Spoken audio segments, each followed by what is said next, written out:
الذین ينفقون اموالهم باللیل والنہار سرا وعلانیہ فلہم اجرہم عند ربہم ولا خوف علیہم ولا ہم یحزنون.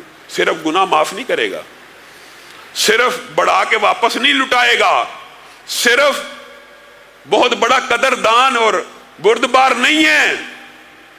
لا خوف علیہم ولا ہم یحزنون.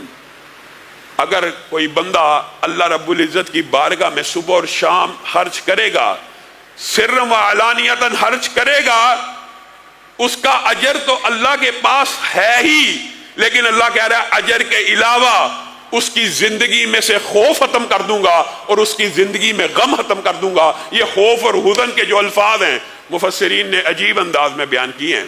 خوف کیسے ختم کرے گا؟ حزن کیسے ختم کرے گا؟ خوف کئی مرتبہ ایسا ہوتا ہے کہ مستقبل میں یہ نہ ہو جائے، مستقبل میں یہ نہ ہو جائے، یعنی آنے والی جتنی بھی مشکلات ہیں اس کا خوف بھی دل سے نکال دے گا، اس سے بھی محفوظ کر دے گا.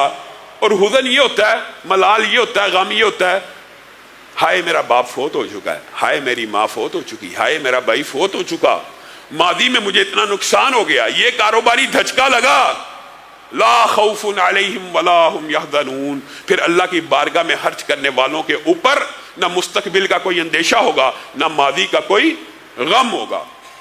کل امرئ، ہر بندہ، فی ظل صدقتہ، اپنے صدقے کے سائے میں ہوگا، حتی یقضی بین الناس، یہاں تک کہ انسانوں کے مابین تمام کے تمام فیصلے کر نہیں دیے جاتے. اور اگر آپ صرف اس ایک حدیث کے اوپر غور کریں تو اس کے دباچے میں محدثین کیسی کیسی باتیں لے کے آئے ہیں کہ یہ وہ دن ہے کہ جس میں ہر بندہ اپنے ہی پسینے میں غرق، دوسرے کی بات نہیں ہو رہی، یعنی پسینے کی کوانٹٹی اس قدر ایک بندے کی ہوگی کہ وہ اپنے ہی پسینے میں غوطے کھا رہا ہے، اتنی کوانٹٹی ایک بندے کے پسینے کی ہے. اس شدت کی گرمی کے دن، جس دن اللہ کے سائے، عرش عظیم کے سائے کے علاوہ کوئی سایہ نہیں ہوگا، اس شدت اور گرمی کے دن چند خوش نصیب ایسے ہوں گے. کل امرئ، ہر بندہ فی ظل صدقتہ، اپنے صدقے کے سائے میں ہوگا. اس دن بھی یہاں تک کہ لوگوں کے مابین فیصلے نہیں کر دیے جاتے. سبعۃ یظلھم اللہ فی ظلہ یوم لا ظل الا ظلہ کی جو حدیث ہے، اس کے اندر جو 7 بندوں کا ذکر ہے کہ یہ 7 بندے کل قیامت کی سختی، شدت، گرمی، حدت کے دن میں اللہ کے عرش کے سائے میں ہوں گے. ان میں سے ایک کون ہے؟ جس نے اللہ کے راستے میں خرچ کیا. کس طرح؟ یہ بات بھی سمجھ لیجئے، نیکیوں کے اعمال ہیں بہت سے. نیکیوں کے اعمال میں اپنے مطالعے کے مطابق 2 نیکیاں ایسی جانتا ہوں جن کو علانیہ کرنے کا اللہ رب العزت کی طرف سے اجازت ہے. باقی نیکیاں اعلانیہ کرنا پسندیدہ اور محبوب اس لیے نہیں ہے کہ اس میں ریاکاری شامل ہو جاتی ہے، لیکن ان 2 نیکیوں کو اللہ تعالیٰ نے اعلانیہ کے ساتھ کرنے کا بھی حکم دیا. اس کی کیا گرد و غایت ہے؟ اس کی کیا گرد و غایت ہے؟ اعلانیہ کرو، ہاں، تاکہ جب آپ انفاق فی سبیل اللہ کر رہے ہیں تو کوئی اور دیکھ رہا ہے، اس کے دل میں بھی خیال پیدا ہو. اور دوسری نیکی ذکر الہی ہے. اسی لیے رسول اللہ صلی اللہ علیہ وسلم نے فرما دیا، لا حسد، نہیں حسد کرنا مگر 2 کے. 2 سے حسد کیا جا سکتا ہے کہ وہ جس کو اللہ نے مال دیا اور صبح شام اللہ کے مال میں سے خرچ کر رہا ہے، ایک وہ جس کو قرآن دیا صبح شام تلاوت کر رہا ہے. گویا ذکر اللہ اور انفاق فی سبیل اللہ 2 ایسی نیکیاں ہیں کہ جن کو علانیہ کرنے کا بھی حکم موجود ہے.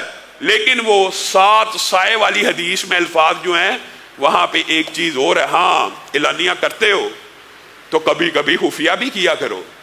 اس کو بھی عرش عظیم کا سایہ ملے گا، چاہے جس نے 1 روپیہ دائیں ہاتھ سے خرچ کیا ہو، لیکن اس عمدگی کے ساتھ، اس اخلاص نیت کے ساتھ، اس خواہش اور امید کے ساتھ کہ اللہ تعالیٰ بدلہ اور اجر دے گا. اور عمدگی اتنی ہے کہ خرچ ایسے کر رہا ہے کہ دائیں ہاتھ نے جو خرچ کیا بائیں ہاتھ کو معلوم نہیں ہوا کہ اس ہاتھ میں کتنے روپے تھے اور کیسے خرچ ہو گئے ہیں اور کس کو چلے گئے ہیں.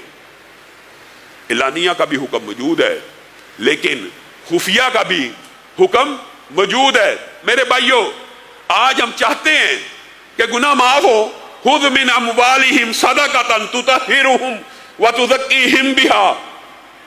अल्लाह ताला रसूलुल्लाह को क्या कह रहे हैं? इनसे सदका लो, इनसे माल लो, खुद मिन अमवालिहिम सदक़तन तुतहिरुहुम, ताकि ये गुनाहों से पाक हो जाए। आपने यही समझा कि सिर्फ अस्तगफिरुल्लाह पढ़ने से बंदा गुनाहों से पाक होता है? नहीं, नफ्स के ऊपर सदका जितना भारी है आप सोच नहीं सकते। नफ्स को कुचलने के लिए जहां तहज्जुद की नमाज है, नफ्स को कुचलने के लिए जहां रोजा है, नफ्स को कुचलने के लिए तीसरे नंबर पे, और इनकी तरतीब मुख्तलिफ है, तीन जो मुहद्दिसीन बयान करते हैं ना नफ्स को कुचलने की, एक नींद कम हो और रात को बंदा उठे तहज्जुद के लिए, ये नफ्स को कुचलता है। एक बंदा गर्मी की शिद्दत और हिद्दत में रोजा रखता रहे, नफ्स कंट्रोल में आ जाता है। तीसरी बात जो नफ्स को कंट्रोल करती है वो अल्लाह रब्बुल इज्जत की बारगाह में सदका करना है। क्यों? अश्शैतानु याइदुकुमुल फक्रा व यअमुरुकुम बिल फहशा। जब आप 1 रुपया खर्च करने लगते हैं, 1 रुपया, सिर्फ 1 रुपया, तो शैतान आपसे वादे करने लगता है, आपको आके कहने लगता है ओ बच्चों की फीस, वो बिजली का बिल, वो सुई गैस की का बिल, वो राशन वालों के पैसे, वो जनरल स्टोर वालों के पैसे, वो सब्जी वालों के पैसे, वो दूध वालों के पैसे।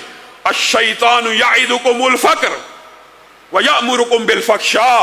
हत्ता कि अल्लाह ताला ने यह भी कह दिया जो इन्फाक़े फी सबीलिल्लाह नहीं करता, शैतान के इस वसवसे में आता है, गोया वो मुनकर के रास्ते पे चल पड़ता है। यानी शैतान तुमसे फक्र व फाके का वादा करता है और तुम्हें बुराई का हुक्म देता है।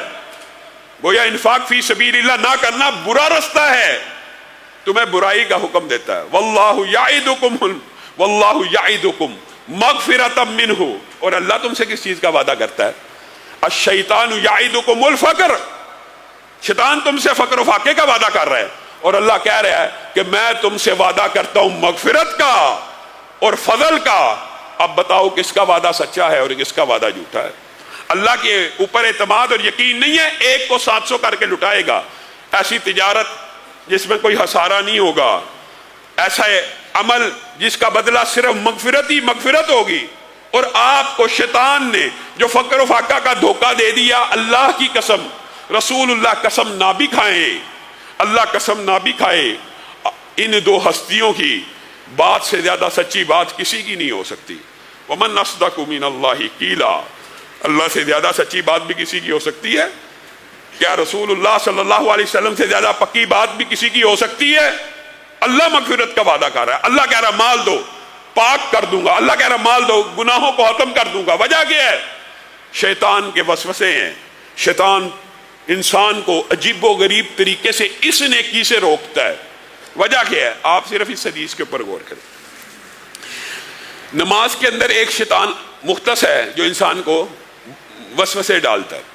मुख्तलिफ बुराइयों के लिए मुख्तलिफ शयातीन मुख्तस हैं, लेकिन सदका इतनी बड़ी नेकी है, इतनी बड़ी नेकी है, इतनी बड़ी नेकी है कि सिर्फ बंदा मोमिन जब जेब से 1 रुपया, 10 रुपए की बात नहीं, 100 रुपए की, 1000 लाख नहीं, 1 रुपया भी निकालता है, यानी कम तर चीज का भी सदका करने के लिए जेब में हाथ डालता है, तो उसके मुकाबले में एक शैतान नहीं आता। उसको गुमराह करने के लिए 2 नहीं आते, 10 नहीं आते, 20 नहीं आते। हदीस के अल्फाज हैं कि 70 शयातीन बैक वक्त उसके ऊपर हमलावर हो जाते हैं। और 70 शयातीन जब हमलावर हो तो 70 सोचे तो पैदा होंगी ना, मैंने फलां प्लाट लिया हुआ है, मैंने फलां की पेमेंट करनी है, मैंने फलां बिल देना है।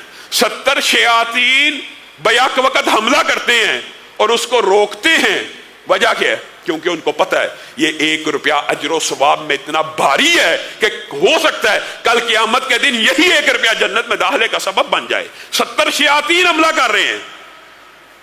और हदीस के जो अगले अल्फाज हैं वो भी अजीब हैं। जब वो बंदा निकाल के खर्च कर देता है तो उन 70 के 70 शयातीन के जबड़ों को तोड़ देता है। वो नाकाम और नामुराद होके चले जाते हैं।